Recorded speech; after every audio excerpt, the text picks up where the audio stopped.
নমস্কার বন্ধুরা, এই যে আমি কিন্তু আজকে আবারও ওই ডালগুলো নিয়ে চলে এসেছি। তবে আজকের ভিডিওতে কিন্তু এগুলো আমি বসাবো। তো বেশ কিছুদিন ধরে ভিডিও দিতে পারিনি, সেটাও আমি বলবো কেন। তো প্রথমে আমি এই ডালগুলো দেখিয়ে নিচ্ছি যে কীরকম অবস্থায় আছে। তো এগুলোকে আমি জলের মধ্যে রেখেছিলাম যাতে আমি পরে বসাতে পারি। তো এই যে আমি এখন ভালো করে কেটে নিচ্ছি। এক একটা ডাল আমি কিন্তু খুব সুন্দর করে কাটবো, পরিষ্কারভাবে কাটবো। আর যে মোটা অংশগুলো, নিচের অংশ যেটা পরিণত ডাল, সেগুলোই আমরা নেব কাটিংয়ের জন্য। কারণ কচি বা যেগুলো ইমম্যাচিওর ডাল, সেগুলো থেকে কিন্তু খুব কমই চারা তৈরি হয়।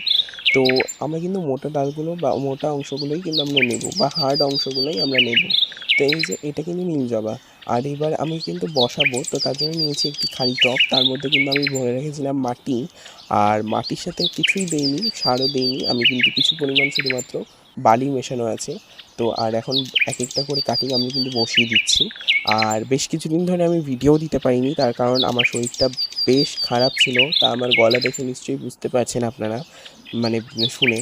তো এখন আমাদের হয়ে গেছে, এবার আমরা জল দেব। জলটা আমরা কিন্তু মেপে মেপে দেবো, যাতে গোড়াগুলো বা কাটিংগুলো যেন না পচে যায়। আর এইবার জল দেওয়ার পরে কিন্তু আমরা এটাকে ছায়াযুক্ত স্থানে রেখে দেবো।